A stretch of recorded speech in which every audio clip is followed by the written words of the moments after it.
Yo, what's good, guys? This is one of the fill-in parts of the story of my life. I'm gonna cover music because music's been a major part of my life. So before I start, real quick, this is a 36-5 gameplay by my homie Big Al. He threw it at me because wanted to get this series knocked out, and I didn't have enough stuff ready at the time. So make sure and go check him out. Link will be in the description. But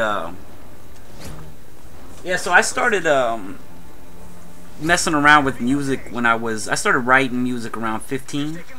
I'm trying to think of the first hip hop I really ever heard was well, probably 2 Live Crew a long time ago on the radio. You couldn't understand half of it though because they censored like half the words, but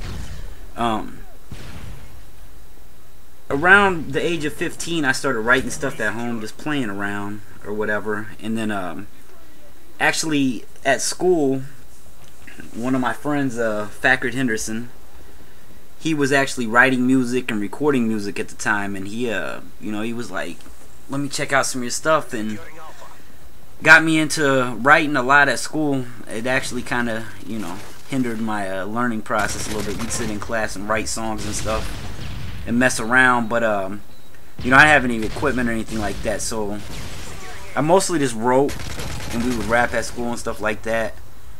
And I would say about the age of 17, 18, somewhere in that range, I started recording. And at first I had actually started recording. I had a dual cassette deck, and I would put in an instrumental tape in one side and a blank tape in the other side, and plug a little cheap ass microphone in it, and pretty much there was no fuck up, because if you fucked up, you fucked the whole thing up. So we would just push record, and whatever we had wrote, we'd, you know, rap into that, and then sit back and listen to those tapes and mess around. And then I'd say around 18 or 19, met this guy that had a keyboard, and there's a bunch of backstory behind that, because I met him. He had a keyboard. He had it was called a 4-track recorder tape. That's how, you know, when I started making music, there was no such thing as CDs yet, as sad as that may sound. But used to go over his house and write songs, and you know, he would always be like, yeah man, I gotta record this guy and this guy, you know, one of these times I'm gonna get you, you know, get you in the booth, whatever, get you recording. And then finally, I say about 2 or 3 months after, you know, going over there and hanging out, I recorded my first song. And then from then I met one of my best friends. I've known him for years and years, named Rob DeVoy, and found out that it was actually his keyboard the guy was using, because he couldn't figure out how to use it.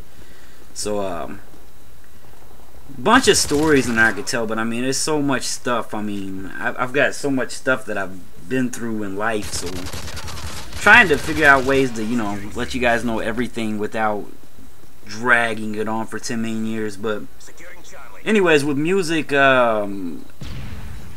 Walter Jones, the guy that had the keyboard at the time, recorded 8 or 10 songs with him. And it's funny because the guy, he was great at making music, but he's terrible at, like, he was really shady when it came to like any kind of business aspect. I never got a copy of that tape, but hundreds of people had copies of that tape, but I never got handed a copy of the tape. It's crazy. Like, people were actually, you know, I heard people out in public singing some shit that I wrote. But, you know, that was the first thing I recorded. And then me and Rob actually got together. Like I said, it's one of my best friends, probably my best friend in the world. My wife, girlfriend at the time, him and his wife, all moved into this 5-bedroom house or whatever. And well, actually, we was in a 3-bedroom house at first, is where it started, and then we moved to a 5-bedroom house for a while. But during the time that we lived there, we basically had a studio in the basement, and we recorded, like, and CDs were out then. This was 98, 99, I think. And we recorded basically a few different like demos, I guess you could say, like 5 to 10 tracks on each one, and just never put them out. Like, it wasn't that we thought they were bad, it was just they wasn't what we wanted to put out, and they just sat there and sat there. Now that I look back on it, it was probably pretty bad, but you know, we did a lot of stuff. There's so many songs that I wrote that I never did anything with, and then pretty much, you know, to cut the story a little shorter, we made a group. Rob was having a lot of trouble writing, you know, writer's block really bad, and I was like, well, man, I really feel like writing, so I wrote about 60-70 different verses, and the mixtape that I'm actually, you know, the old mixtape that I got that I still sell or whatever every once in a while, it's actually what happened with a lot of those verses. I took the songs or whatever that I wrote and was like, man, I don't want to just let this stuff sit here anymore. So I put out a mixtape. I sold about 300 or 400 copies in town, maybe somewhere between 250 and 400 copies in my city, and then everything else I've sold from that pretty much been on online. And you know, I was actually really proud of the CD. It's not the best CD ever. I think I could do better, but it meant a lot that I actually finished the whole project. And then music wise, I mean, I have a lot of tracks right now just sitting here waiting to go record and put out. I mean, a lot of them are getting old now because I just sat on them, because you know, I always wanted bigger stuff, and I always thought, like, you know, put a CD out and no one hears it, it doesn't matter if it's the greatest thing in the world. So I always wanted to get more exposure and then put these songs out, and I do plan on recording it and putting it out. Music is actually what led me into YouTube. I always listen to music on YouTube and stuff like that, and when I found out about the gaming stuff, you know, I was like, well, hey, I'm a gamer and I don't do none of this shit.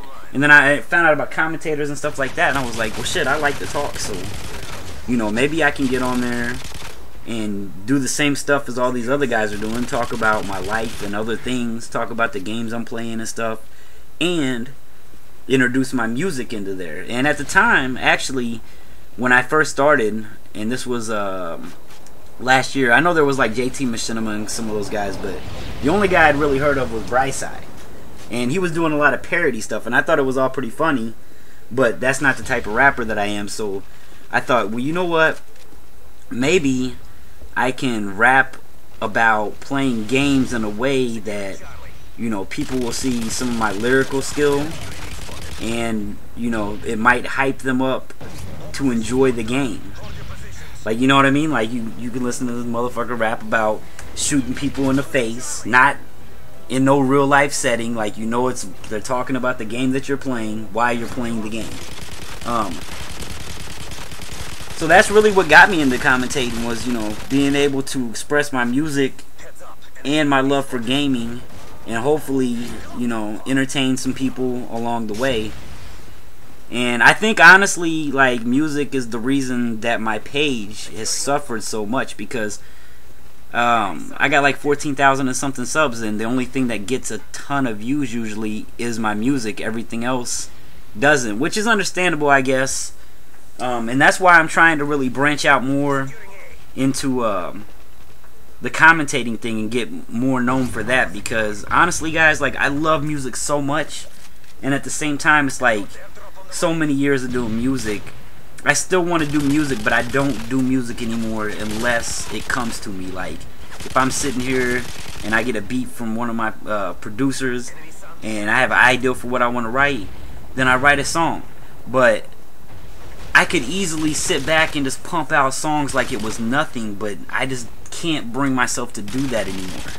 Like, music means so much to me now that if I don't put my whole heart into everything that I do, whether it's gaming rap music, regular rap music, or whatever, then I don't feel like I'm completing what I want to do with music. So that is the reason for the lack of songs probably this year. I put out about 6-7 gaming songs this year. I could have put out probably 20 or 30 if I really would have pushed the issue. And we're gonna run out of time on this, but real quick, the music that I'm into is Rakim, KRS-One, Mobb Deep, Wu-Tang, Nas, Jay-Z, a lot of underground people like Reap the Lost Cause, Sean P, Cunning Linguist, you know, lots and lots of people. So if you ever want to know good hip-hop to listen to, hit me up. I'll give you a list. But I'm out. Peace.